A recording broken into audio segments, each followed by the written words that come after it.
E aí galera que gosta de curtir um som automotivo, resolvi fazer esse vídeo aqui para mostrar para vocês o somzinho que eu fiz aqui. Ficou legal no Gol. E aproveitei essa caixa, era de um som no carro de um colega meu.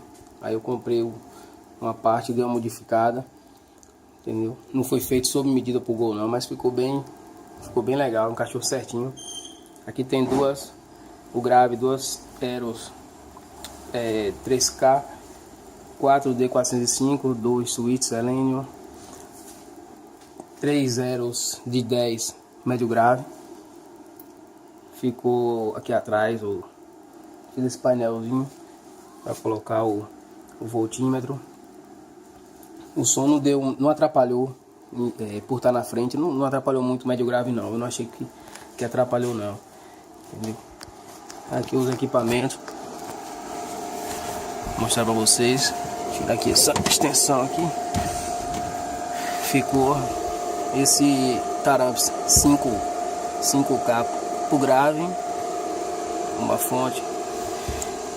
Esse TS800 para as 4D405, esse 1600 pro médio grave, e eu coloquei pro Twitch esse 600, o TS600, porque eu já tinha ele que eu utilizava antes. Eu estava sobrando, eu tinha colocado o TS800 nas cornetas. Aqui o processador, eu peguei esse processador, ele tem a função Bluetooth, dá para usar com celular para fazer a regulagem. Não muda muita coisa não, mas quem tiver, né, quiser regular pela frente, a diferença é essa, né? Mas o aparelho em si é o mesmo. Mas ficou bem legal, gostei do equipamento, ficou bom. É um somzinho que eu não tenho problema, não me faz raiva. Ficou legal, não tá muito bonito, mas ficou bacana. Vou botar pra tocar agora aqui pra vocês verem como ficou. Coloquei um joguinho de luz também, ficou meio bem colorido. Ficou legal, ficou bacana. Eu vou botar pra tocar aqui.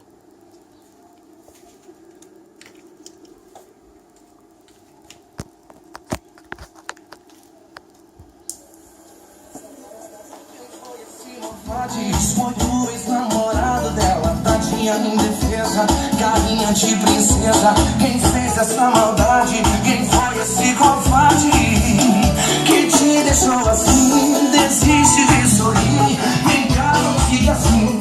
Desfaz esse biquinho de tristeza, bebê.